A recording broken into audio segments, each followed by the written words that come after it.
While AI has the potential to improve our lives and change the way we work and live, we need a unified approach to implementing AI guardrails to mitigate potential harms to users, consumers, and creators alike. So we need to make sure that we have common sense AI regulation, which protects artists from the unauthorized use of their work or likeness. And while the Congress and the federal government should certainly take the lead in crafting rules of the road for this revolutionary technology, in the absence of federal leadership, the states can and must exercise the power they have to protect their residents.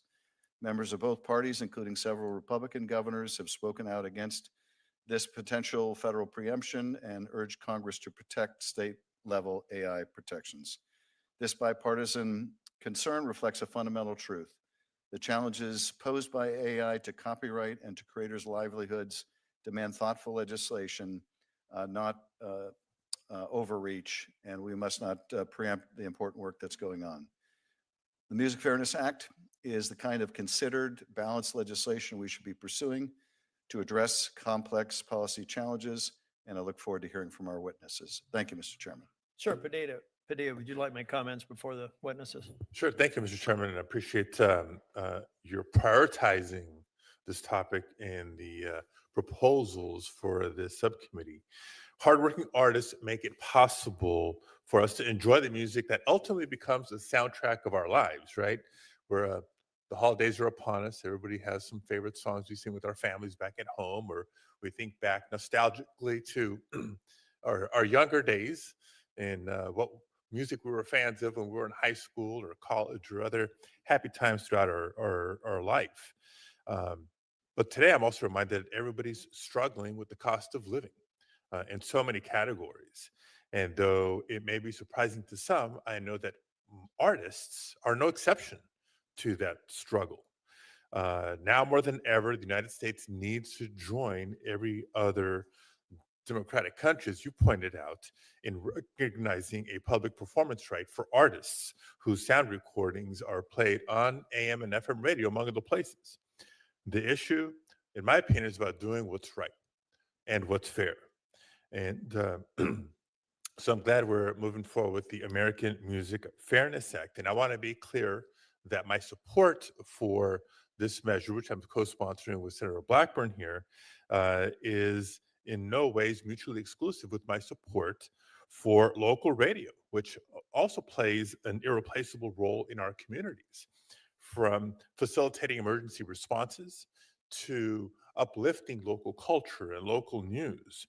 I actually believe the American Music Fairness Act would allow both artists and radio to thrive. So looking forward to discussion today, to exchange with our witnesses, and for this committee as a whole and our Senate to take action sooner rather than later. Thank you, Mr. Chair.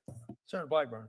Thank you, Mr. Chairman, and welcome to our witnesses. We are so pleased that you are here. I appreciate the support in holding this hearing and bringing the issue forward. This is one that I've worked on since about 2008. And as Senator Padilla said, this is an issue about fairness. It is an issue about allowing a creator to exercise their constitutional right, an Article 1, Section 8, Clause 8 right, which is a right our Constitution gives to creators to benefit from their creations. And of course, we know when it comes to AM, FM radio, there has been an inequity in this. Times change, delivery changes, and of course, our creators should be compensated. I will tell you, I have found it really so interesting that when you look at the civilized world and you look at all the countries that compensate our artists, we are unfortunately in a league with North Korea and Cuba and Iran in not valuing what the creator comes up with, what the musician comes up with. So now we have the opportunity to right this wrong. And I think that we can all agree the United States needs to be standing in the same position that other entities, other countries are standing. Now, the American Music Fairness Act fixes this issue by closing a loophole in copyright law and ensuring that artists and music creators are paid for the use of their songs on terrestrial radio stations. AMFA would bring corporate radio broadcasters in line with all other, get this, all other music streaming platforms. Terrestrial radio is the outlier. They're the ones that want special treatment, and we need to end that by passing this bill. Now, Apple Music, Spotify, Pandora, Sirius XM, YouTube, and others already pay performers. I think maybe not enough, but they get paid for their work. And this bill is about common sense and fairness. So let's be clear, despite what the critics of this bill say, and we have some big radio that doesn't agree with this. I know Mr. Hinton probably doesn't agree with me on this issue. But this bill protects small and local radio stations. This bill provides strong protections for small, college, and non-commercial radio stations. America's artists and music creators, including our witness today, and we're so pleased to have Mr. Simmons with us. Thank you, sir. They have created the soundtrack of our lives. In my state of Tennessee, from Music Row to Beale Street to the hills of East Tennessee, artists and music creators have made their marks. We have an obligation to protect them and to ensure that they have the right to be paid for the product that they create.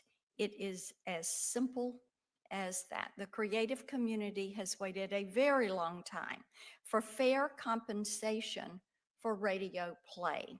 And this Congress owes it to our American artists to ensure we finally pay them. We pay them.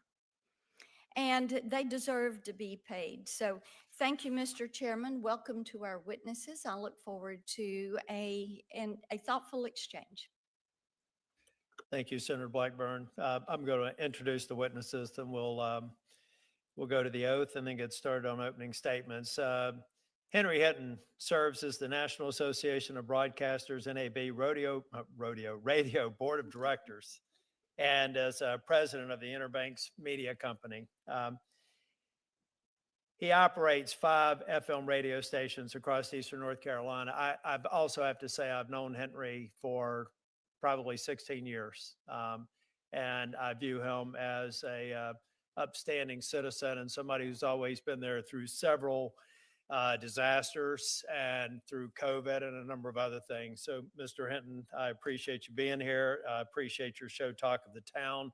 I know that we're not necessarily on exactly the same page on this issue, but I still count you as a very thoughtful person. We appreciate you coming here. Mr. Huppe is the president and CEO of SoundExchange. SoundExchange has distributed over $11 billion in royalties to more than 700,000 creators and continues to be the industry's premier sound recording metadata resource, making up 12% of all U.S. recorded music revenue and distributing 90% of the royalties within 45 days. Gene Simmons probably needs no introduction. He's a musician and best known as the co-founder, bassist, and co-leader of the hard rock. I don't necessarily call it hard rock band. This was in my staff notes. I'm going to call it just a good, solid rock band. He co-founded KISS in 1973 when I was 13 years old, and I remember it, alongside bandmates Paul Stanley, Ace Frehley, and Peter Criss. The band was inducted into the Rock and Roll Hall of Fame in 2014. Since its start, KISS has sold more than 100 million records globally and produced over 30 gold albums. This past Sunday, KISS was honored at the 2025 Kennedy Center Awards. At this point, I'm going to just have you all stand, if you will. We'll do a quick oath, and then we'll get to the opening statements. If you'll please raise your right hand. Do you affirm that the testimony you're about to give before this committee will be the truth, the whole truth, and nothing but the truth, so help you God? Thank you. You may be seated. Mr. Hinton, we'll start with you. Good afternoon, Chairman Tillis, Ranking Member Schiff, and members of the subcommittee. As Senator Tillis said, my name is Henry Hinton, and I'm honored to be here today testifying not only as a local broadcaster from Greenville, North Carolina, but also on behalf of the more than 5,100 free, local, over-the-air radio stations across America that serve your constituents. I'm the president of Interbanks Media, where I proudly work alongside my son to operate 5 FM radio stations in Eastern North Carolina. I'm also privileged to serve as a longtime host of the locally focused radio show, Talk of the Town. I know firsthand the value and collaborative partnership of our stations and what we have with recording artists. But make no mistake, I also know firsthand that a new performance royalty imposed on local radio will create harm for stations, listeners, and these very same artists. I've worked in radio since I was in high school in the 60s. I started as a DJ, worked in sales, moved into management and ownership. I also spent years in sportscasting, having done play-by-play in color at both UNC Chapel Hill and East Carolina University, my alma mater. My first year in Chapel Hill in 1983 was Michael Jordan's last year in Chapel Hill. I've always loved the broadcaster credo, doing good and doing well, a theme that's played out time and time again throughout my career. We are a uniquely free service, and the backbone of our local communities is evident. We serve our communities in ways that no other media can. Just last week, I want to tell you about what we did in Eastern North Carolina. We had all-day radiothons Thursday and Friday of just this past week.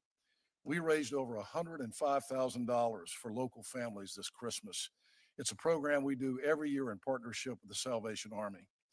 That gives back directly to our North Carolina neighbors in need. Our stations are not only the source for the latest music, but the place that listeners turn to for entertainment, inspiration, and information, including as a trusted voice during emergencies and natural disasters. Our market in Eastern North Carolina sits in the path of nearly every hurricane. That's when radio's resiliency truly shines. We inform people of the approaching danger. We remain on the air during the storm and its aftermath to provide reliable updates when it matters most. I remember in 2016 when Hurricane Matthew ripped apart entire communities. Our stations became the only means of communication for many people. Cell service failed. They had no other way to communicate. We stayed on the air for days, keeping people informed and providing a 24/7 platform for emergency personnel to communicate with the public. After the hurricane, we worked with the Avett brothers at their request, and we raised $365,000 to help communities rebuild. I personally went from town to town in our listening area, delivering checks to help with local needs in those areas. I'm proud of the real-life partnership that exists between radio and recording artists. Broadcasters around the country are known for spotlighting new and upcoming artists and serve as an integral part of artist promotion. The broadcasters around the country, the continued relevance and value of radio is affirmed by daily local radio broadcasters around the country as record labels continuously contact stations to promote new artists and music and look for radio airplay to help them launch their next hit. We're immensely proud that over-the-air radio is free to our listeners, but it is not free to those of us who provide it. Radio stations pay countless fees, including annual FCC regulatory fees, copyright royalties to performing rights organizations like ASCAP, BMI, CSAC, GMR, and streaming collectives like SoundExchange. Local broadcasters today compete against tech giants and global streaming services, some of whom, ironically, are now trying to emulate the essence of radio on their platforms. Streaming services are able to recoup costs through subscriptions and fees that they charge to their users. We cannot. This makes the imposition of a new performance royalty economically untenable for local radio broadcasters. When new fees are imposed, free local radio's only option is to cut elsewhere. Stations have to make the choice between covering local football games or paying new fees, between making their payroll or sending more money to the recording industry. an industry currently making record profits, I might add. Imposing a new fee on radio's free service would jeopardize jobs, require stations to cut back local involvement in the community, and place more pressure on radio stations already struggling to survive. This not only hurts radio stations, but local communities and the artists who rely on radio's unprecedented reach to engage new and existing listeners. In conclusion, I want to applaud the senators and nearly half of the House of Representatives that support the Local Radio Freedom Act, which opposes the imposition of this fee. I encourage this committee to follow suit and refrain from imposing a performance fee on radio. Thank you for inviting me to testify today, and I look forward to your questions. I saw Mr. Huppe. You're gonna come next. You're taking notes. I kind of do things a little bit differently as a chair. I kind of like debate club.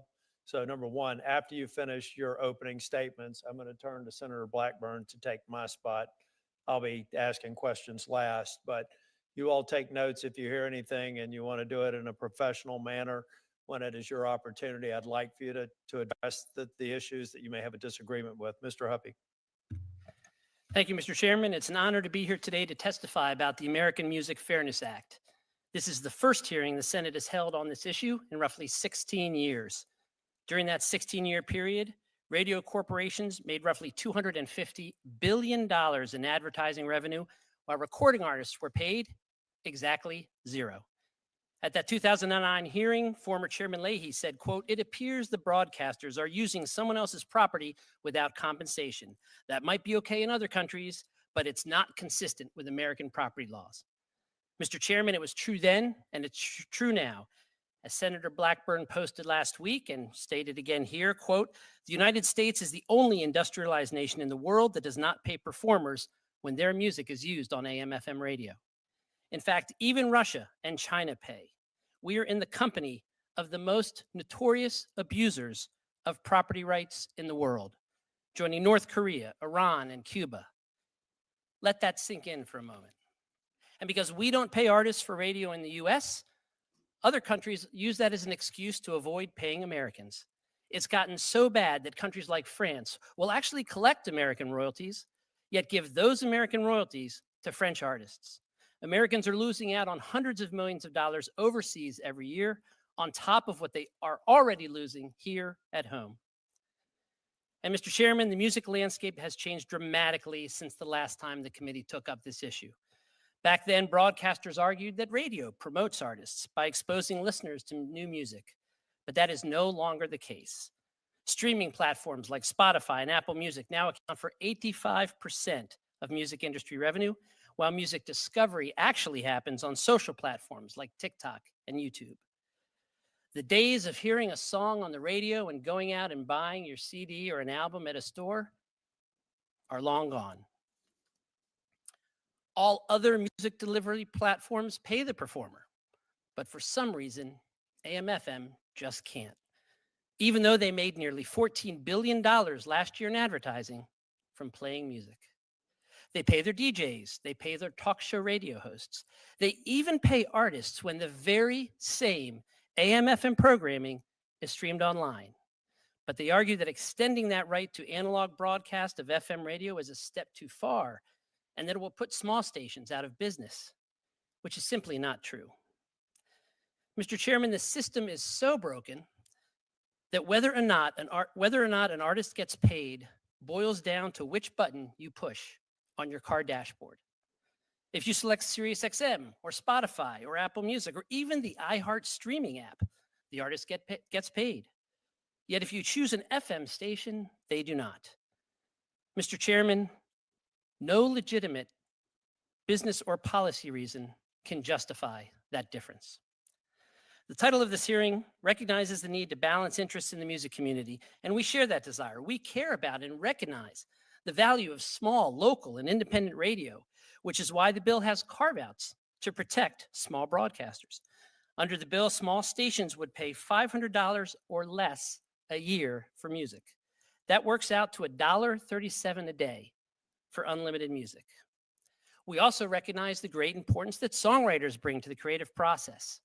That is why the bill explicitly prevents radio from paying artists out of the songwriter's share of the royalties which they have collected for decades. All participants in the creative process deserve to be fairly paid. Mr. Chairman, the NAB will say and do anything to make sure they don't have to pay artists for their music. Their playbook has always been to confuse the issue and run out the clock, and it's been effective. Unfortunately, the only way to fix this problem is by changing the law, and that is why we are here today. This isn't about going into a back room and working out a deal with the broadcasters. Congress must create a property right in order to make those discussions meaningful. AMFA is a bipartisan bill that ensures every drummer, guitarist, singer, and musician gets paid fairly for the work they do. And not only is AMFA supported by legislators on both sides of the aisle, but every administration in the past 50 years, including the Trump and Biden administrations, as well as the U.S. Copyright Office, have consistently supported the creation of a performance right in terrestrial radio. In fact, just this morning, the U.S. PTO issued a letter in support of this bill, reaffirming the Trump administration's support for this effort. Congress has stepped up time and again to modernize the law and ensure that artists are paid when their music is paid for digital, streaming, and satellite radio, but it has yet to fix the problem for AM/FM radio. In closing, Mr. Chairman, we're simply asking you to finally close this glaring loophole in our copyright law, which has been giving one of the oldest music delivery platforms a free ride for too long. Just 2 months after the Senate hearing in 2009, the Judiciary Committee marked up and approved the bill on performance rights. Mr. Chairman, I hope this committee repeats that history and moves to mark up the American Music Fairness Act without delay, just as it did 16 years ago. Thank you for your time. I look forward to your questions. Mr. Simmons. Thank you, Mr. Chairman.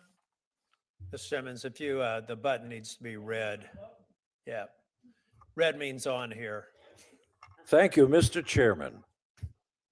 I was happy to see many of you this Sunday where KISS, our little band, was honored at the Kennedy Center with President Trump. I'm proud to say I first met President Trump years before he got into politics. And I'm happy to remind everyone here in this room that our President Trump signed the Music Modernization Act in 2018. This bill updated copyright protection for the digital era. The world is changing. We've got to stay ahead of the curve, and legislators need to be informed on all of these things because, let's face it, you do the work of the people. We elect you, and we hope and we expect you to do the will of the people. I'm grateful to President Trump for his leadership on issues important to our artists, past, present, and future. I'm here to kindly ask all of you, both Republicans and Democrats, to help us remedy a situation, an injustice, let's call it for what it is, an injustice that's been ongoing for many, many decades. I'm going to tell you what I mean. Bing Crosby recorded perhaps one of the biggest songs of all time, White Christmas. What's more American than that? Written by Irving Berlin. It's been on radio, AM and FM, later FM, and originally in AM, millions of times. Every Christmas, we and around the world are listening to I'm Dreaming of a White Christmas. That's America's song. Everyone received money. The radio station sold advertising. The plumber who fixed the plumbing got paid. Everybody, the disc jockey got paid. The only person that was never paid for the airplay was Bing Crosby, which is astonishing. And I want to talk about why this is called the American Music, you got to stop there, American Music Fairness Act. Yes, it's an act that's fair because there isn't fairness ongoing right now, but it's American music, America. Last time I checked, Zimbabwe gave the world no music. I can't sing you a French song and nobody else. It's America's music that rules this planet. Elvis, baby, the king. Elvis, who sang hundreds and hundreds of songs. And I met the gentleman when he was alive, and sadly, Elvis never got a penny for all the times, all the millions of times that his music was played around the world. If you go to Africa, you ain't nothing but you hear that music. That is our emissary. That's bigger and cooler and better than any foreign minister that goes on. American culture spreads with our music, with our pop culture. Elvis never got a penny. You know who got all the money? And this is not to demonize Mr. Hinton, who's a powerful and attractive man. He came over and tried to dissuade me, which is a big word like gymnasium, but I'm a big fan of his, and more power to him. He works hard and he's got 4 radio stations. God bless America. I hope you have 400. This bill, when it's passed, because the word if is for losers, we are going to pass this bill. It is bipartisan. You will do the will of the people because 70% of the United States of America in a recent poll said, we want this injustice cured now and once and for all. Getting close to the finish line does not work. And Mr. Hinton, I understand everything you talked about when emergency reliefs and hurricanes came, and I'm important. We're only talking about AM and FM radio and paying our Frank Sinatra, Elvis Presley, Whitney Houston, Celine Dion, even my newest best friend, George Strait, who's a co-winner, proud winner of the of the Kennedy Honors. I walked up to George and we started talking about family and where you from. I'm from Texas. And I said, I'm from Israel. Same thing, planet Earth. And we started talking and trading stuff. And I told him, George, do you know one of your biggest songs, Amarillo, which has been broadcast on AM and FM radio hundreds of thousands of times? Do you know you never got a penny for any of those broadcasts? He looked around, he said, what do you mean? Because he sings other people's songs. What do you mean? He turned to his handlers. No, that's true. How do you defend that? Mr. Hinton, God bless him. We all live in America. We disagree, but he's wrong. He said that the 4 radio stations, I beg your pardon, may have some financial issues ad infinitum, ad nauseum. 3 of the 4 stations may have to pay $500 when, not if, this bill is passed. What's your problem? How do we dare come in second to Russia, an alleged country led by a despot, when they do a better job of paying our king of rock and roll, and we're going to stand by and not pay today's artists and future artists? Because let's face it, our children are tomorrow's stars. They're going to claw and fight their way up to the top, and it's really hard to do it. And once you reach the top of Mount Olympus, which is in the center of America, baby, don't kid yourself, it ain't in Greece. This is the land of opportunity where greatness is possible if you put your metal, I'm talking about heavy metal, so what I just did, it was a joke. When you work hard and you get to the top, what do you got? Zipperoonie. That's not the American way. If you are against this bill, you are un-American. You cannot let this injustice continue. It looks like a small issue. There are wars going on and everything, but our emissaries to the world are Elvis and Frank Sinatra. That is who, and then when they find out we're not treating our stars right, in other words, worse than slaves. Slaves get food and water. Elvis and Bing Crosby and Sinatra got nothing for their performance. You got to change this now for our children and our children's children, and I know you will. The president will sign this once all you guys respectfully get your act together and put this across the board. Let's do the right thing. God bless America. Thank you, Mr. Simmons. Senator Blackburn, I'm going to let you take my first time. Absolutely. Thank you so much, Mr. Chairman. Thank you each for your testimony. Mr. Hinton, I want to come to you first. I guess you could probably imagine that. I've worked with the NAB for years, trying to get them to agree to a template like we have. I want to clear up a couple of things. You mentioned in your testimony that this would cause harm. Let me ask you this: not paying artists for their sound, their voice being on radio, they're getting zero money. Do you think that causes harm to the artist? Well, Senator, thank you for that question. Don't say thank you for the question through this. It eats up my time. Go ahead. All right. The Quickly. the reality is American radio reaches 79% of Americans every week. 226 million people listen to radio every week. But the problem that we have, I asked you about causing harm, not about your audience. So let me move on, because you are causing harm. You've got an oldies station. You've never paid Sam Moore's estate a dime for Soul Man. And I bet you use that as bumper music a good bit. And you talk about being a free service. Your free service, do your advertisers look at you and say free service? The answer to that is no, they don't, because they're paying what you say is the rate. And the more listeners you have, the more they're going to pay you for that advertising. And the better music that you play that people actually want to hear, then the more you're going to be able to charge them. If we shut down all the music, you wouldn't have anything but a talk station. So I think we need to realize that. Also, you talked about being on the air for emergencies. The FCC requires you.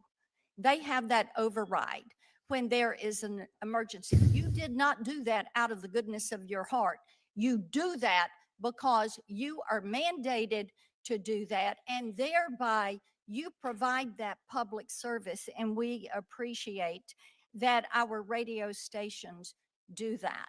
I would also remind you that when you talk about being a partnership between the artist and the radio stations, there is a new form of payola that is out there, and it's called having these artists do private shows for your advertisers, again, so that your worth is more to your advertisers. So indeed, it's kind of lopsided because they're making nothing and you're making millions of dollars. You and your son started this business not to be charity, but to make a profit and to serve your communities and to allow local radio.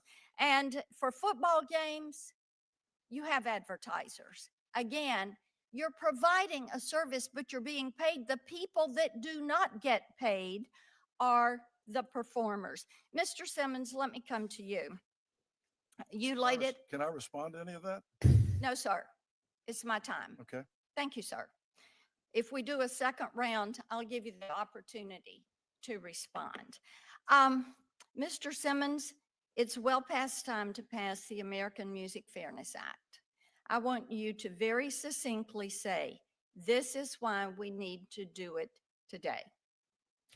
We have to do it today because AI is right around the corner. This is an archaic injustice that's been around for a long time, and there's no reason why we should get in the middle of it. It's un-American. The basic premise of America is, pardon me for simplifying it, I was a sixth grade teacher. If you work hard, you should get paid. Okay, let me ask you about something else. I go to church and I live in a neighborhood in Nashville where we have a lot of session singers and musicians, background vocalists that are there. Talk about the significance to those artists of getting those pennies on the spin. It's often, see, when you mentioned Elvis and Frank Sinatra and everything, we're talking big ideas because they've scratched and worked their way to the top. The new artists really need these pennies when they get heard as their career starts on radio, but there's no income. How do they get there? How do they claw their way up to the top with the help of radio? And again, I'm not here to demonize Mr. Hinton or the radio stations. We need each other. Performers need radio. Radio needs performers. But for God's sakes, equitable doesn't mean you get zero, and radio makes $14 billion just this last year. That's not equitable. I know it's a big word like gymnasium, but come on, Hinton. Let's get with it. Let's become American. Thank you, Mr. Chairman. Yep. Senator Schiff. Thank you, Mr. Chairman, and thank you to my colleague, Alex Padilla, for this legislation. Appreciate all of you testifying today. Mr. Simmons, I want to ask you about the song Beth, but you're not here for that, so I'm not going to. What I would, and I love that song. I love all your songs. And thank you for bringing my Cusimano constituents with you. What I'd like to ask you, you've been obviously performing for quite a while.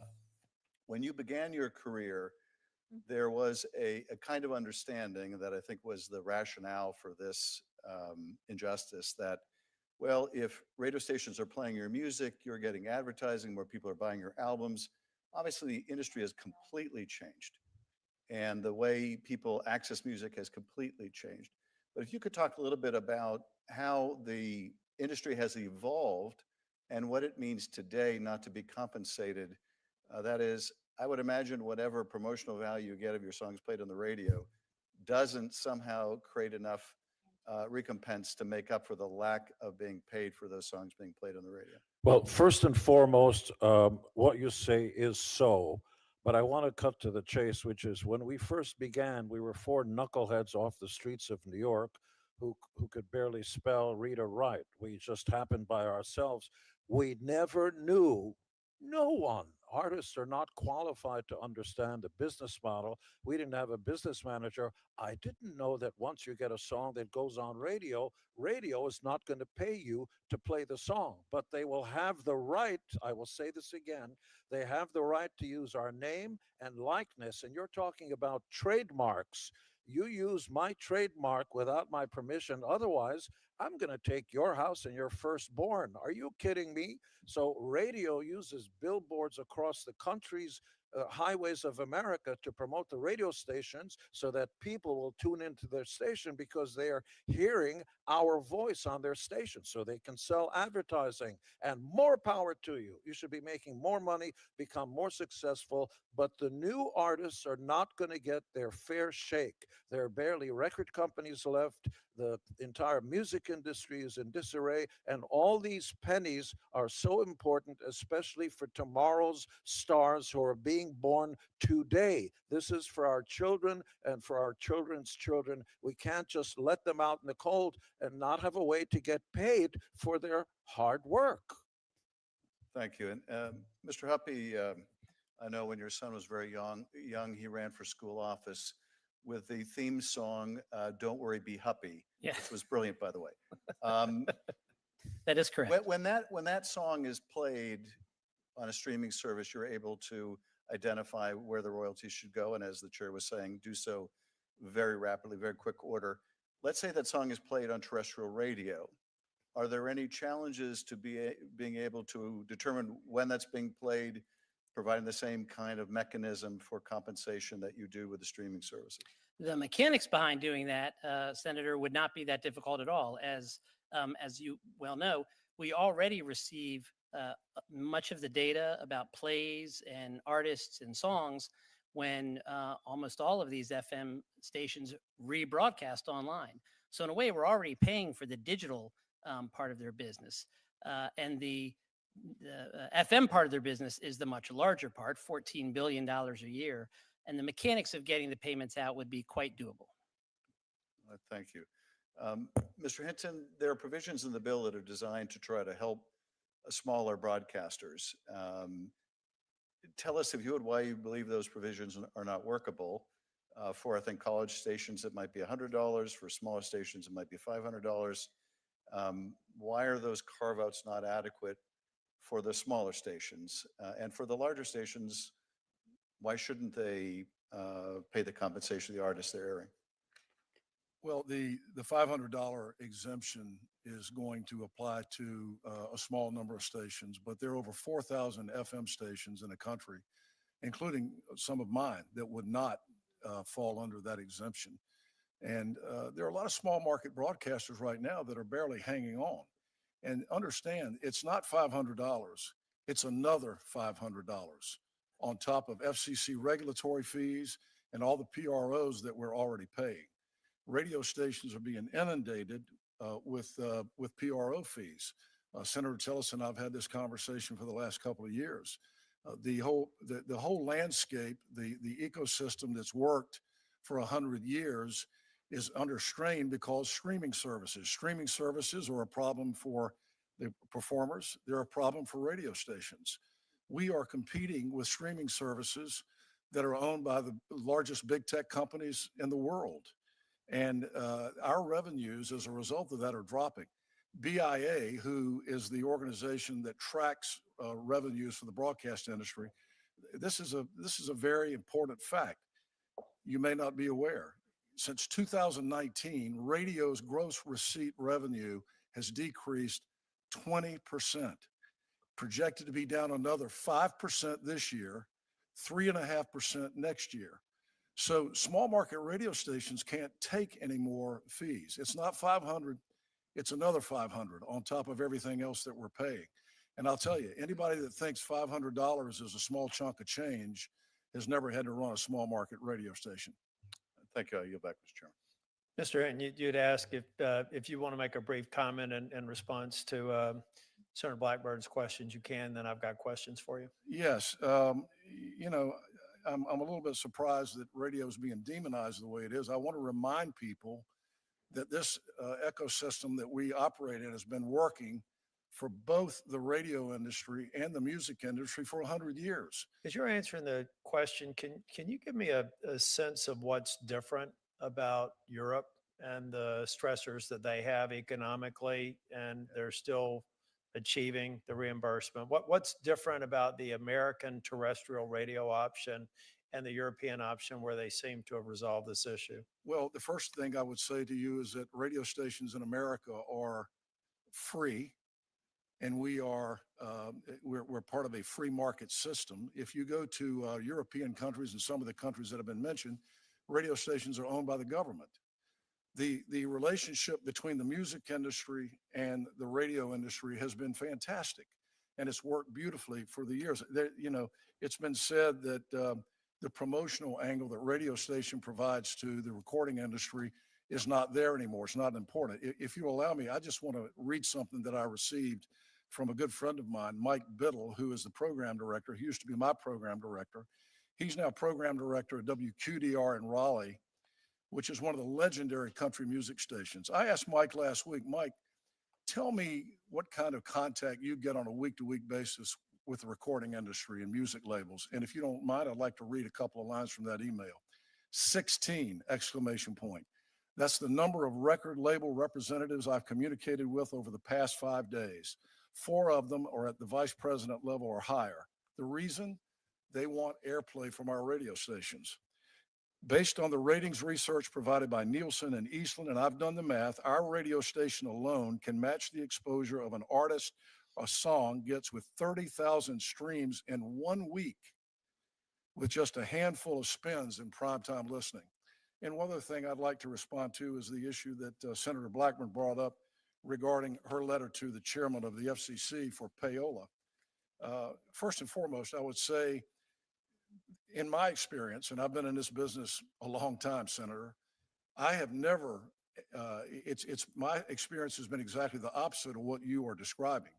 It's normally artists coming to radio stations wanting us to provide promotion for something that they're promoting with a relief concert or something.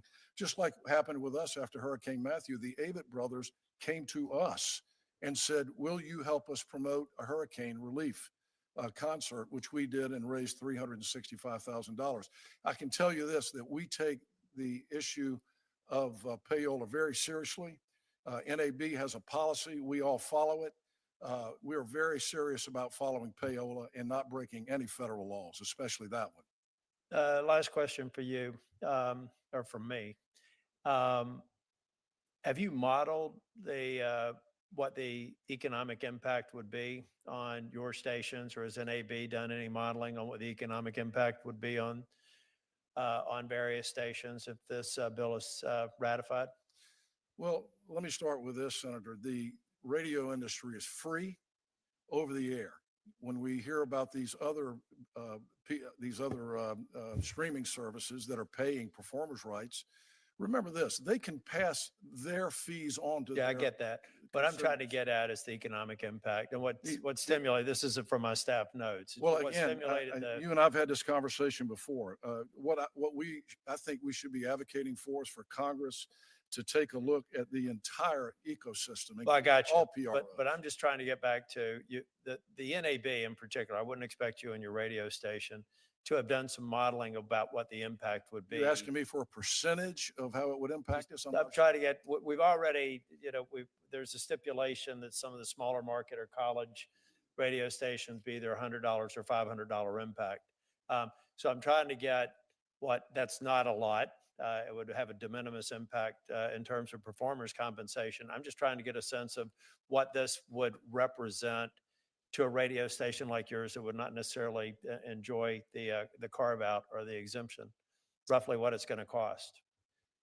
And I would assume you can just do a look I back and honestly don't know determine. the answer to that question. It's going to be on a per station basis. Yeah. I think it'd be helpful, as we move forward to get, it would seem to me it'd be deterministic. You look back 12 months, look at what you played, and then determine if the law would pass, what it would be. But I think that'd be helpful for the record.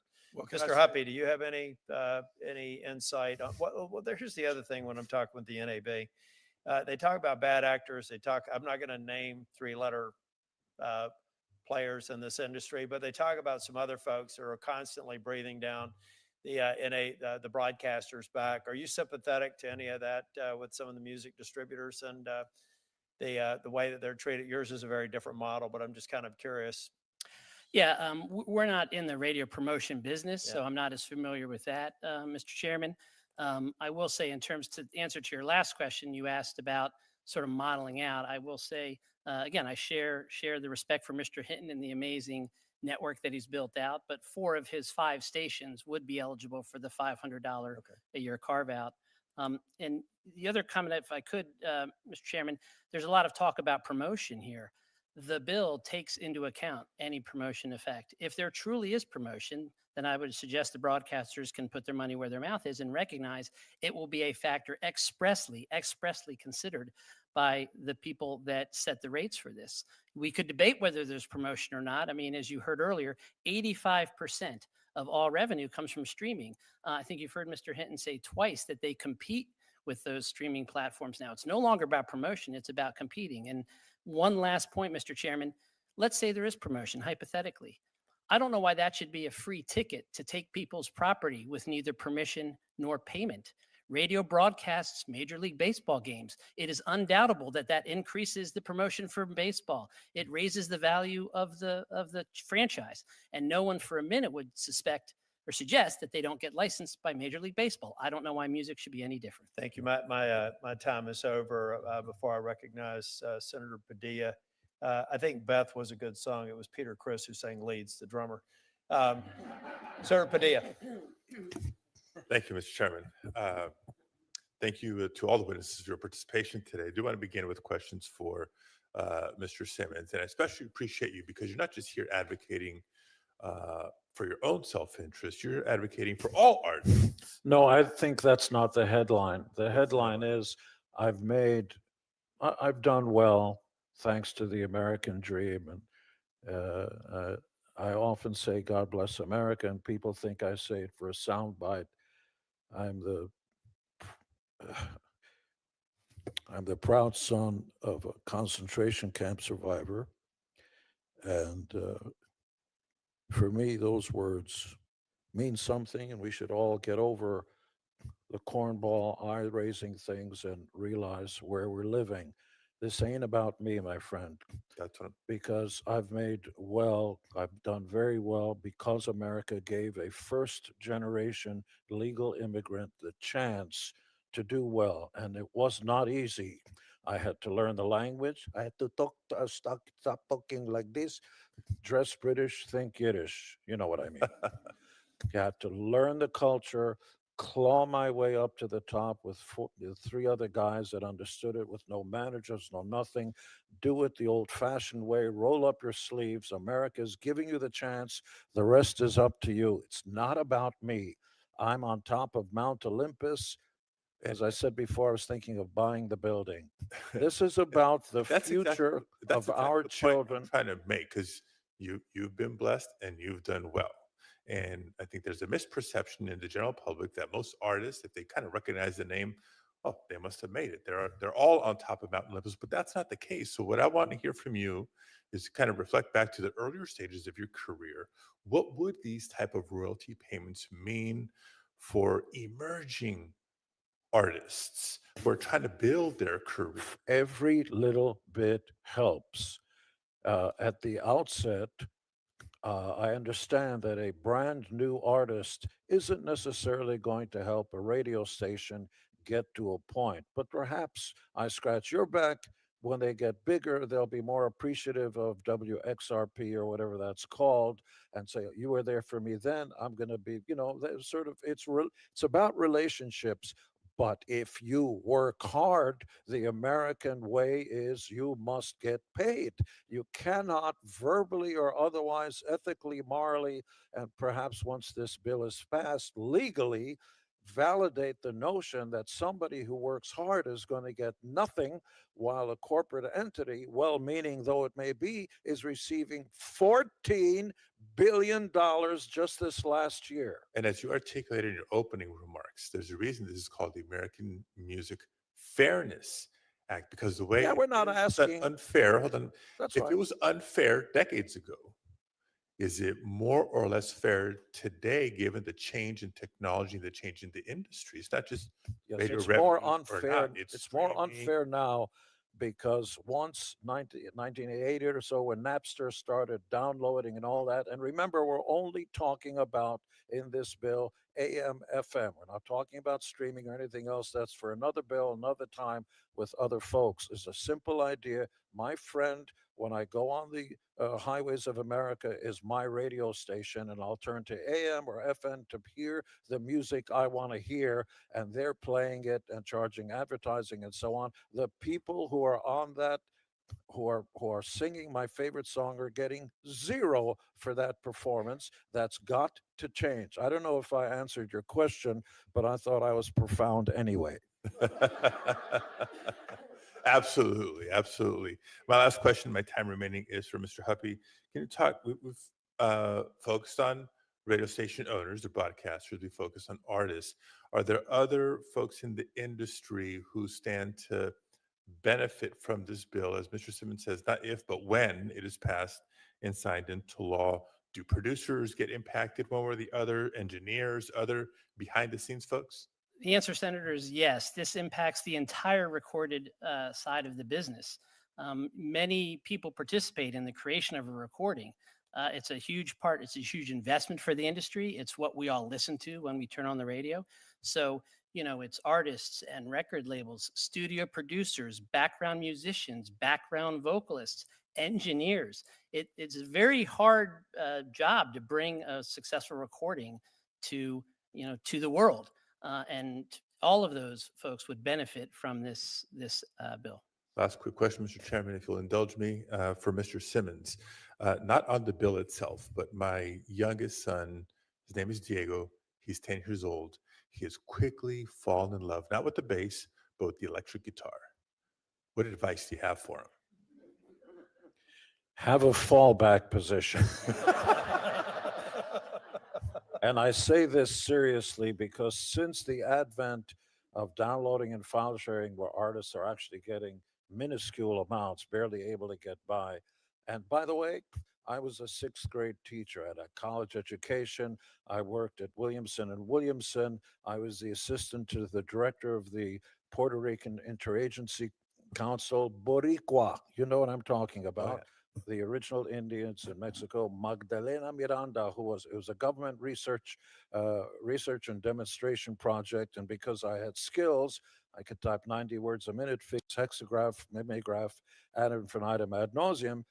I was making 23 grand a year when that meant a lot of money, but doing the Jewish way, living with your mother, not paying rent and so on. So I amassed a large enough amount that I could support the band we were forming together without managers and everything else. The advice I have for everybody is always have a fallback position, because everybody believes, and God bless him for believing, I can reach the stars. Well, what happens if you don't? What's your fallback position? How old is he now? 10 years old, sir. Okay, he's got time. What what kind of music? Heavy metal. Metal. You know what? There's the 10,000 hour principle. There was a book about it. The harder you work, the luckier you'll get, and always have the fallback position. By the way, if it's not a musician, there are managers and other things and personal. America's largest export besides aerospace is entertainment.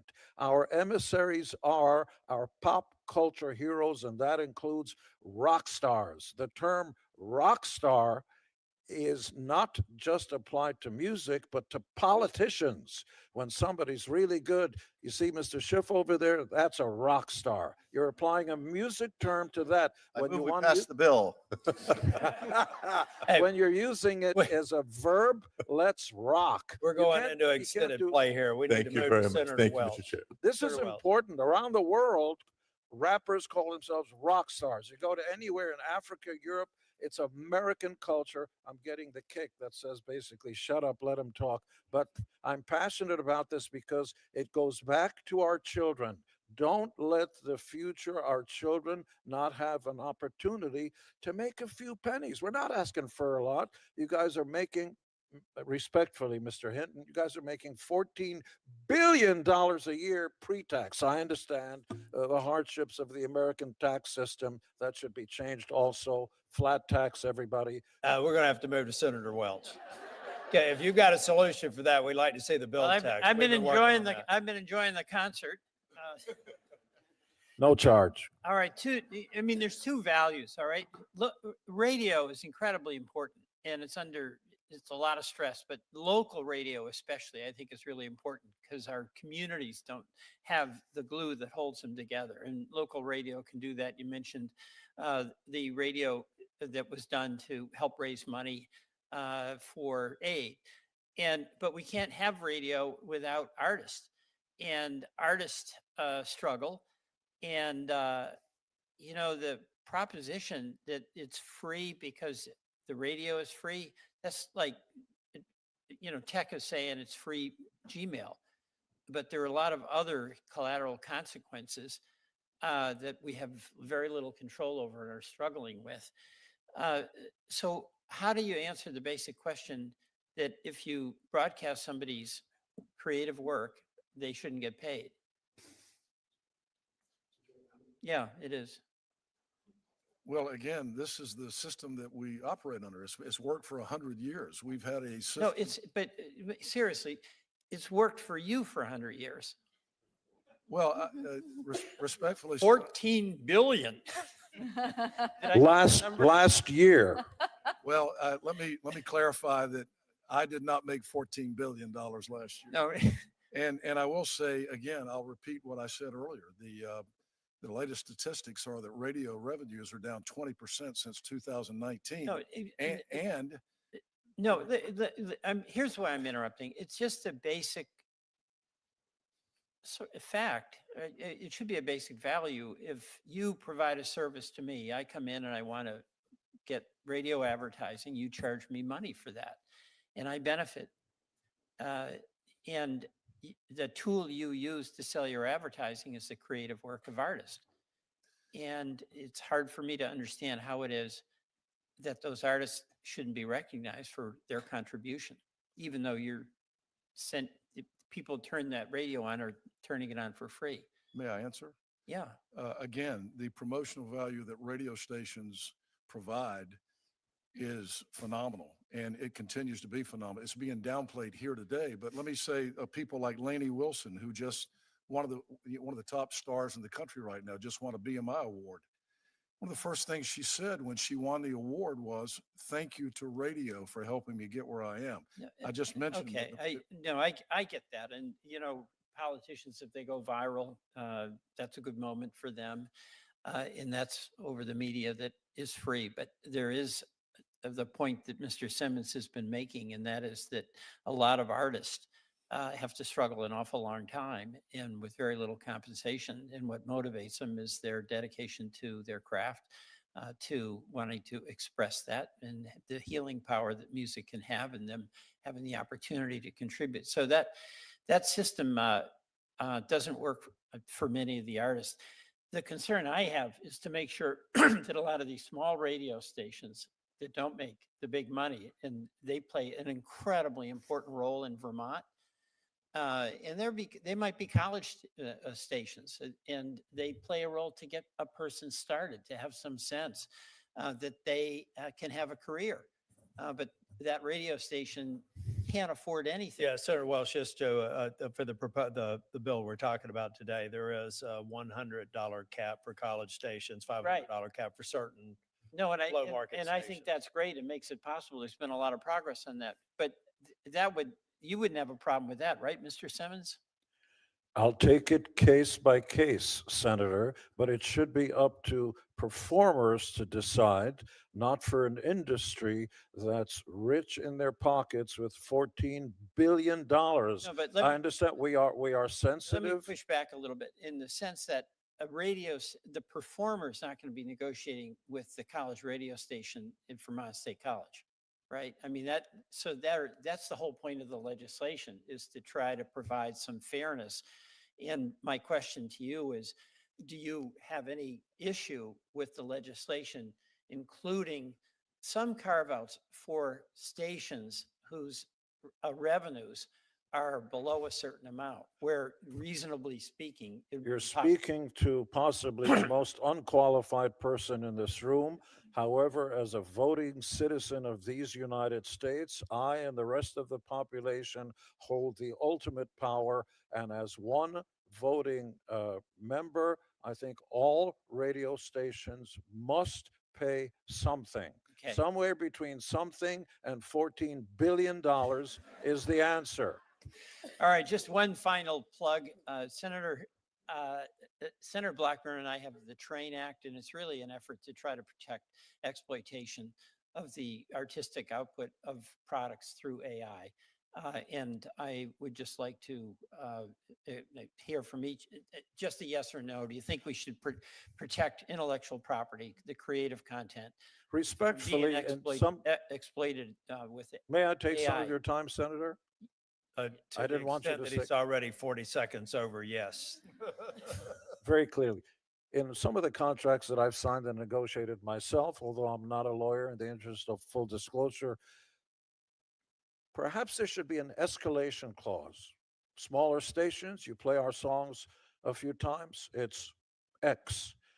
If you're finding out that you're playing our songs and it's really increasing and you start making a lot more money, perhaps there should be an escalation clause for the reason you're making more money and selling more advertising. That's fair.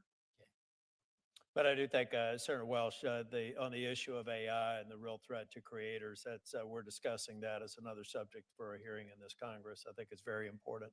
Senator Blackburn, would you like to go second round? I would indeed. And Mr. Chairman, I have several letters of support for the AMFA, and they are letters from the Recording Academy, RIAA, American Association of Independent Music, SAG-AFTRA, Society of Composers and Lyricists, the Christian Music Trade Association, over 300 performance artists, a group of conservative pro-property rights organizations supporting the bill, a letter from USPTO Director John Squire supporting congressional action on over-the-air public performance rights, and a letter from the Director of the USPTO and Registrar of Copyrights during the first Trump administration supporting over-the-air public performance rights. That objection will be included in the record. Thank you. Mr. Hinton, I know that Senator Tillis was asking you about any modeling you had done of what this would cost you. And I would like to see if you have done that, because we're talking about a fee as low as $500, and stations with annual revenue of 1.5 million would only be paying $500. So have you all looked at this? Because this bill is really a tiered approach. And how much do you think is too much to pay the artist for the music that you're using? Senator, my understanding is that the rates have not been set, though my colleague at NAB just passed me a note that the rates have not been set. We have not done any modeling. They'll be set by the Okay. Copyright Realty Board, or Copyright Royalty Board, but we don't know the answer to that yet.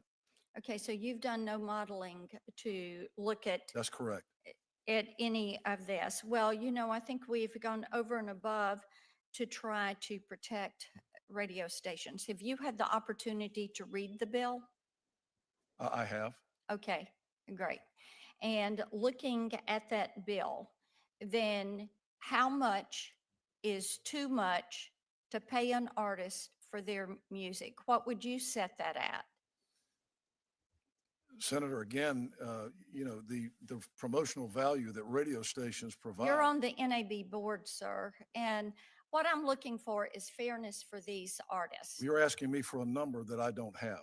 You don't have a number. You just know paying anything is too much. I just know what I'm paying already, and this is going to be added to what radio stations are already being burdened with in the copyright space. So since there are other fees, you think that that gets you off the hook from paying musicians and artists, since you're already paying fees. So, and by the way, we take promotional value into account in the bill. That is, and you might want to kind of gloss back over, give that section another read, because we do account for that promotional value. You talked about that that artists benefit, and indeed they do. And radio stations are important partners, but we want radio stations to be fair to the artists, because you buy clothes, you benefit from clothes. You buy food, you benefit from the food you buy. You benefit, and your advertisers benefit by the music that you play. But the people that create that music don't get anything at all. They get nothing. And this is why passing this bill is important to do. And we've tried since 2008 to work with NAB on this issue. So do you think that we should be proud of the fact that we sit there with Cuba, North Korea, and Iran and refuse to pay a royalty for a product that is created? Do you think that NAB should be pleased that they hold that as a position, that they're intransigent on this, that they are refusing to pay compensation for something that they are using? Do you want me to answer that? Yes, sir. The answer to your question, Senator, is that it's a free market system in this country, and it's much different than some of the countries that you're talking about. And the system has worked for a long, long time that benefits radio stations and recording artists. In fact, I would say to you that the radio industry and recording business have gotten along great and need each other. And outside the walls of this building and in Washington, D.C., it's not a controversial or adversarial relationship Sir, at all. I would It's very invite you to symbiotic. come. I would invite you, sir, to come to Nashville with me. Come to Tennessee with me. I'd love to. I love And that. do a roundtable with me with some of these musicians Mhm. and entertainers. And I will guarantee you will hear quite a different story. This is an issue of fairness. This is an issue of meeting the constitutional prerogative for creators. As I said, it's an Article 1, Section 8 prerogative. You have to compensate creators. They have that right. And sir, broadcast has blocked this. You wouldn't be in business if you didn't have access to spectrum. You wouldn't be in business if the FCC didn't give you a license. You wouldn't be in business if there was not music to play. So this is the fairness issue. And I know you want to grow this business and hand it to your son when you're ready to retire and head to Florida and play golf. And what we want to do is make certain radio can flourish and that entertainers can also flourish. Thank you, Mr. Chairman. Senator Schiff. Thank you, Mr. Chairman.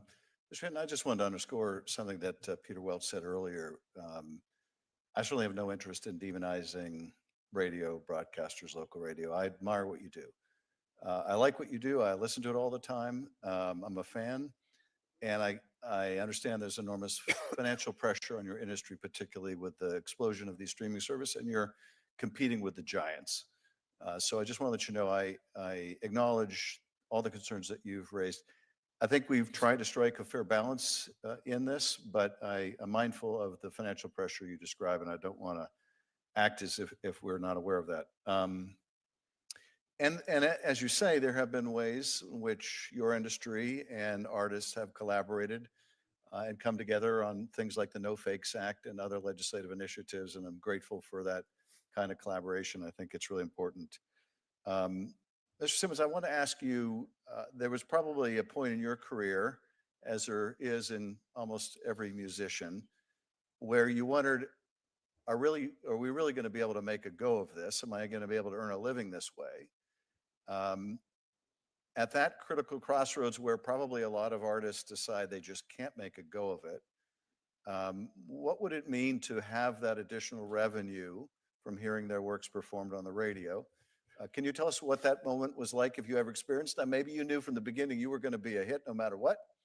So maybe you're the exception, but tell us what that moment was like for you, if you experienced it, and what it means to others to have that little extra help to get you to the next level. At the outset of any career, all those pennies, bits and pieces are so important. It sometimes is the difference between success and failure. There was a band that just recently announced, a band called Garbage, successful. They sold 1 million records of something. Shirley Manson, the lead singer, announced they were quitting the music business because for them it was not financially feasible. There are different income streams. When you play a concert, if you do well, you do well. There's some bands that do better in concerts, like the Grateful Dead, who didn't sell as many records and so on. So every one of those pieces of the puzzle gives a band a chance to survive. And at the outset, as I said before, radio is important. Radio is important for both of us. Radio needs artists and artists need radio. That's fine. I'm going to keep going back to the same old point. One of those two is making a fortune, and the other one, for doing all the hard work, is getting Zipola. I'm going to say it again. For the new artists, often it's times between, often it comes down to death or life. Those few pennies that radio would pay once this bill is passed, because I don't play with if. This will go through. I know the president well enough. He will sign this as soon as we all put this paper in front of him. It will give new bands a chance. Those extra pennies and dollars and so on will give them a little more to devote more to their craft. And again, you know, this idea that, oh, it's just music. No, it's not.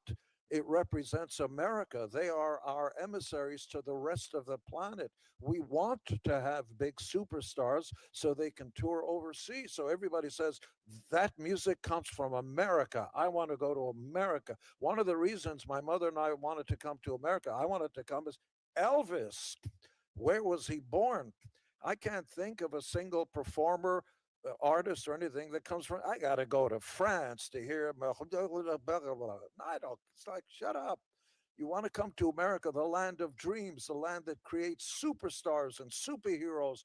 Those are our emissaries. Pay new artists, especially. Pay them something, between something and $14 billion, Mr. Hinton. Thank you, Mr. Chairman.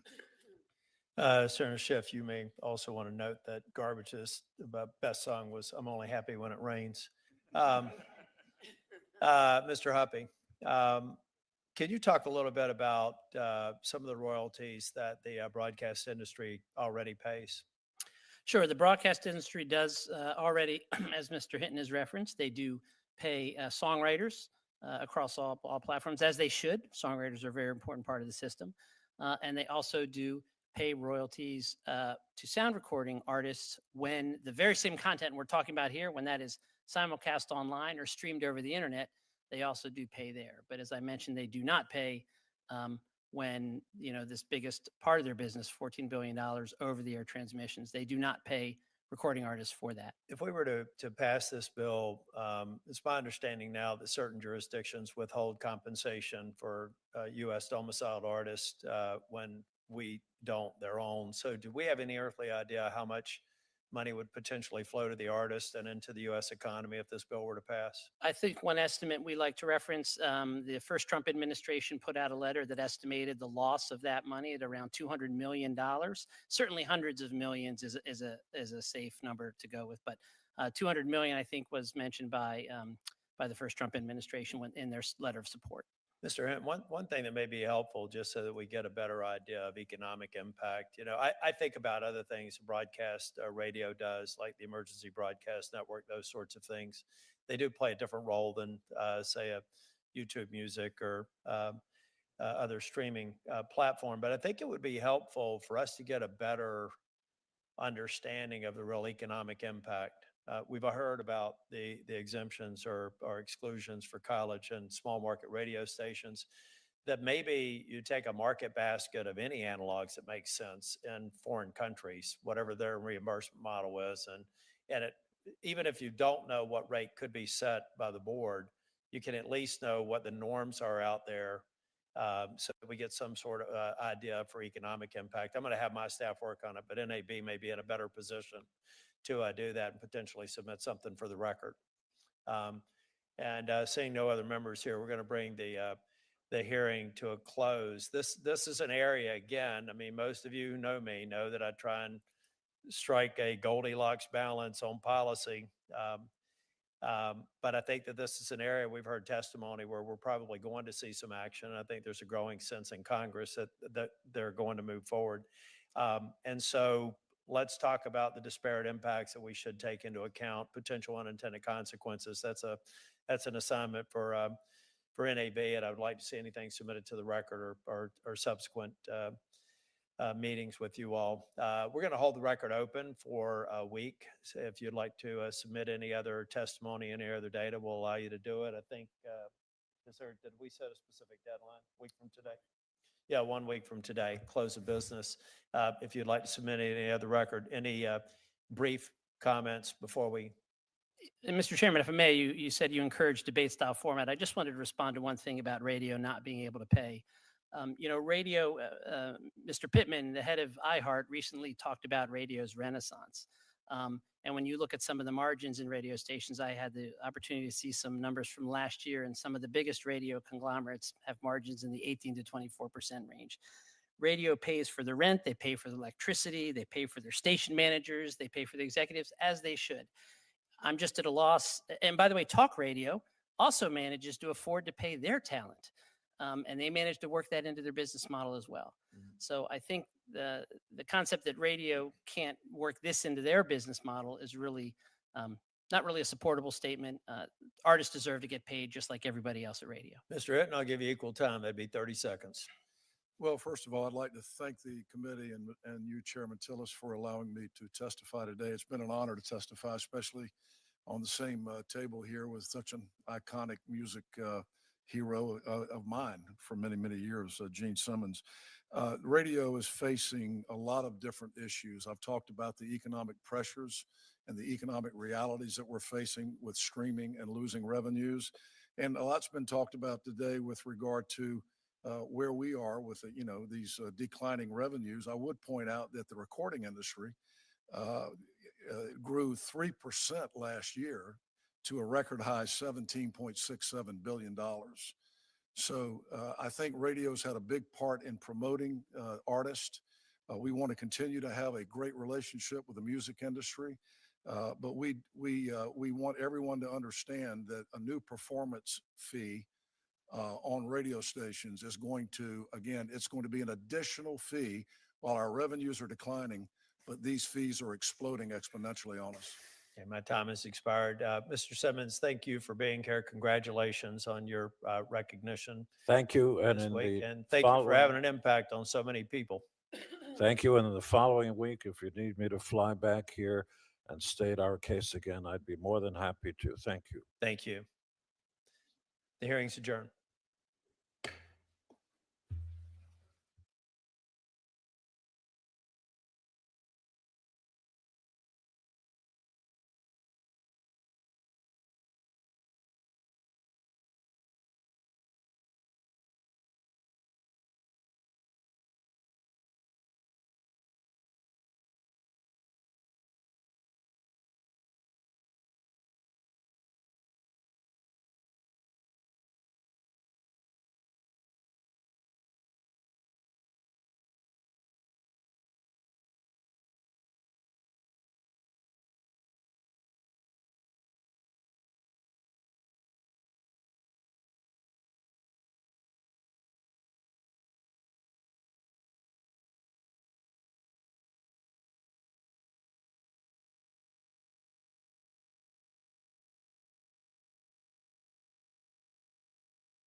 We're going to bring the hearing to order. I want to welcome everyone. And today we're going to examine public performance rights and further explore how American Music Fairness Act is able to close the longstanding loophole in copyright law.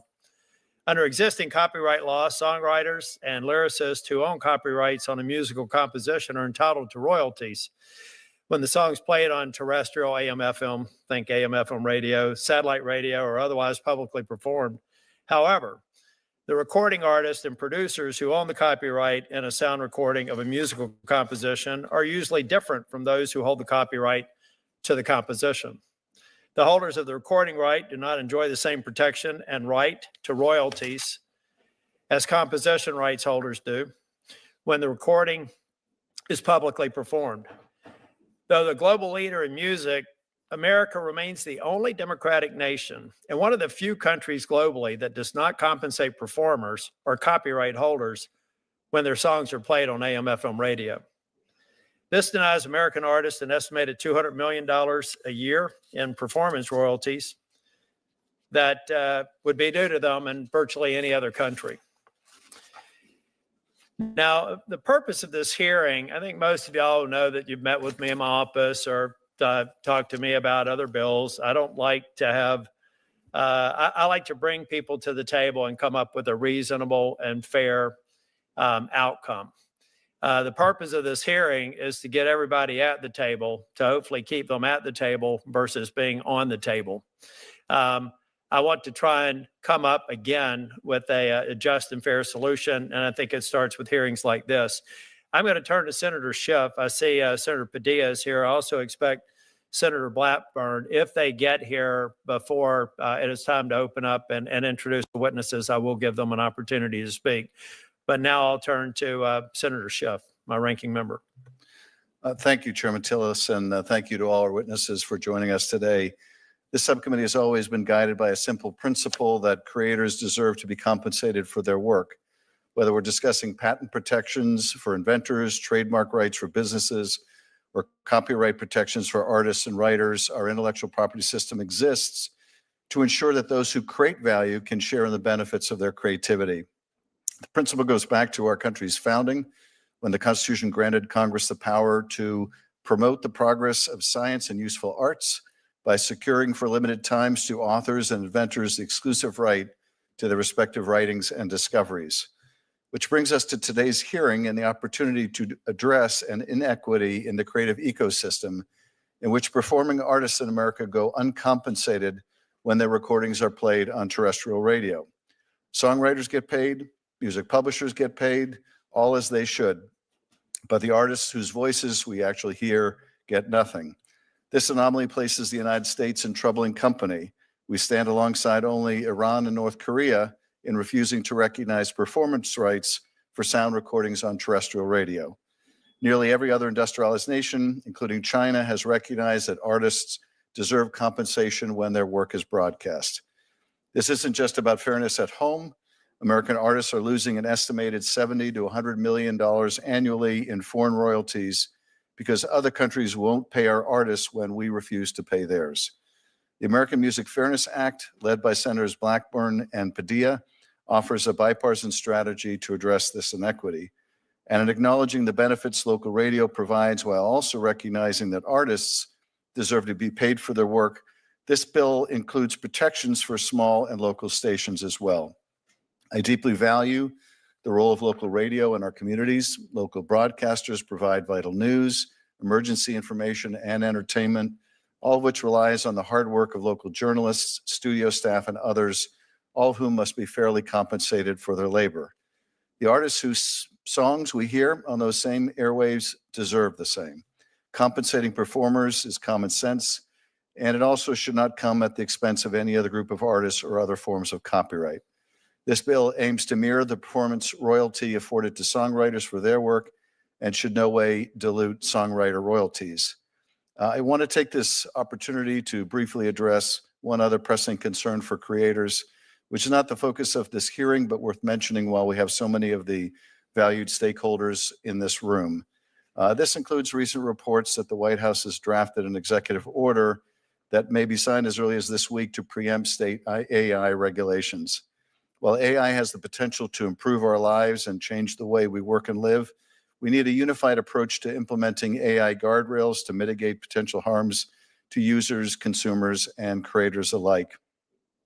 So we need to make sure that we have common sense AI regulation, which protects artists from the unauthorized use of their work or likeness. And while the Congress and the federal government should certainly take the lead in crafting rules of the road for this revolutionary technology, in the absence of federal leadership, the states can and must exercise the power they have to protect their residents. Members of both parties, including several Republican governors, have spoken out against this potential federal preemption and urged Congress to protect state-level AI protections. This bipartisan concern reflects a fundamental truth. The challenges posed by AI to copyright and to creators' livelihoods demand thoughtful legislation, not overreach, and we must not preempt the important work that's going on. The Music Fairness Act is the kind of considered, balanced legislation we should be pursuing to address complex policy challenges, and I look forward to hearing from our witnesses. Thank you, Mr. Chairman. Sure, Padilla, would you like to make comments before the witnesses? Sure. Thank you, Mr. Chairman. And I appreciate your prioritizing this topic and the proposals for this subcommittee. Hardworking artists make it possible for us to enjoy the music that ultimately becomes the soundtrack of our lives, right? Where the holidays are upon us. Everybody has some favorite songs we sing with our families back at home, or we think back nostalgically to our younger days and what music we were fans of when we were in high school or college or other happy times throughout our life. But today I'm also reminded that everybody's struggling with the cost of living in so many categories. And though it may be surprising to some, I know that artists are no exception to that struggle. Now